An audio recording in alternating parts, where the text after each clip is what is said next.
প্যানেলের নামটাই হচ্ছে অপরাজয় ৭১, অর্থাৎ ৭১-এর যে ঘাতক দালাল এবং মুক্তিযুদ্ধের বিরোধী যে যুদ্ধাপরাধীরা তাদেরকে স্মরণ করা যেই ছাত্র সংগঠন এখানে প্যানেল দিয়ে হচ্ছে রাজনীতি করেন বা সে ডাকসু নির্বাচনে অংশগ্রহণ করার স্বাধীনতা পাচ্ছে, সেটার প্রতিবাদের জায়গা হিসেবে আমরা আমাদের যে শহীদ বুদ্ধিজীবী যাদেরকে হত্যা করেছিল আলবদর আল শামস বাহিনী, তাদের সেই স্মৃতিটাকে আমি স্মরণ করতে চাই। আমি সেই শহীদ বুদ্ধিজীবীদেরকে স্মরণ করে মনে করিয়ে দিতে চাই যে আমরা আমাদের শহীদ বুদ্ধিজীবীদের হত্যাকারীদের ভুলে যাই নাই, তাদের সংগঠনের রাজনীতিটাকেও আমরা ভুলে যাই নাই, এবং তাদের বিধানটা ঠিক কোথায়, তাদের অবস্থানটা ঠিক কোথায় সেটা স্মরণ করিয়ে দিতে আমরা ভুলে যাই নাই। সেটার জন্যই আমরা আজকে এখানে বুদ্ধিজীবীদের স্মরণ করে এই কাজটা আমরা করছি।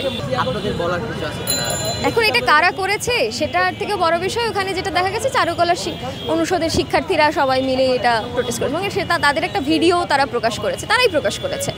ফলে ওখানে ওই শিক্ষার্থীরা তো আমার পরিচিত না, ফলে ঠিক তারা কারা এটা আমরা জানি না, কিন্তু তারা তাদের প্রতিবাদের জায়গাটা করেছে। এবং দেখেন, দোষারোপ না করে আচরণবিধি ভঙ্গ করে যে শিবির ওইখানে ব্যানারটা লাগিয়েছে সেটা তো তাদের দোষ।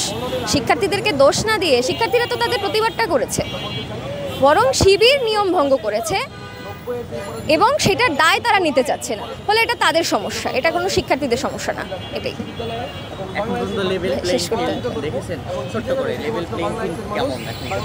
না, লেভেল প্লেইং ফিল্ড আসলে নিশ্চিত হচ্ছে না, কারণ নারী শিক্ষার্থীদের ক্ষেত্রেও এখনও যেটা বলা হচ্ছে যে এক হলে নারী শিক্ষার্থী যদি অন্য হলে প্রচারণা করতে যায় তাহলে ওই হলের প্রশাসনের অনুমতি নিয়ে তাদেরকে প্রচারণা করতে হবে। এখনও একজন বিশ্ববিদ্যালয়ের বৈধ শিক্ষার্থী হয়ে আরেকটা হলে আমি কেন যেতে পারবো না, কেন আমাকে অনুমতির জন্য অপেক্ষা করতে হবে, মানে সেইটা একটা অযৌক্তিক বিষয়। ফলে এটা কোনো নারী শিক্ষার্থীর জন্য কোনো রকমভাবেই সমান সুযোগকে সে নিশ্চিত করছে না, লেভেল প্লেইং ফিল্ড সে নিশ্চিত করছে না।